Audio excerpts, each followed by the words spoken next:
terungkap penyebab meninggalnya Mbak Yu. Paranormal itu wafat bukan karena COVID-19. Hal ini diungkap anggota keluarga Mbak Yu, Dini. Dia mengatakan, Mbak Yu sebelum masuk RS telah menjalani tes swab dan hasilnya negatif. Diketahui, peramal Mbak Yu meninggal dunia, Kamis tanggal 1 Juli tahun 2021, sekitar pukul 12 waktu Indonesia Barat. Sebelum meninggal dunia, Mbak Yu telah mengalami sesak napas sejak tadi malam. Hal itu diungkap oleh salah satu tim yang mengelola kanal YouTube Mbak Yu, Adi.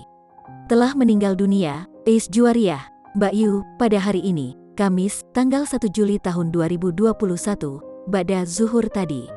Mbak Yu sempat mengalami sesak napas sejak semalam, kata Adi melalui pesan singkat di WhatsApp, Kamis, tanggal 1 Juli tahun 2021.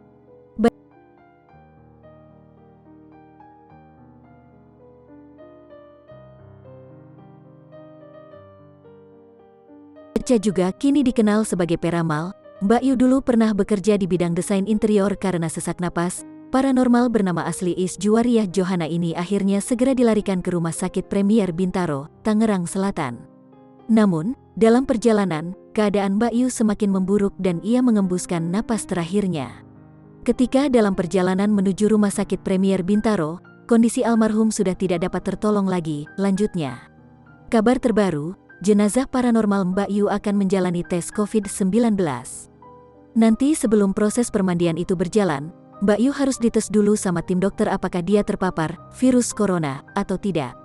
Kalau dia terpapar, gugus tugas COVID-19 akan ambil alih memandikannya. Tapi kalau tidak, keluarga akan mengurusnya, kata Adi.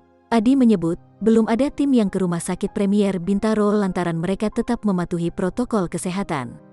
Tim pun enggak ada yang merapat ke sana karena memang dijaga kesehatan masing-masing, ucapnya.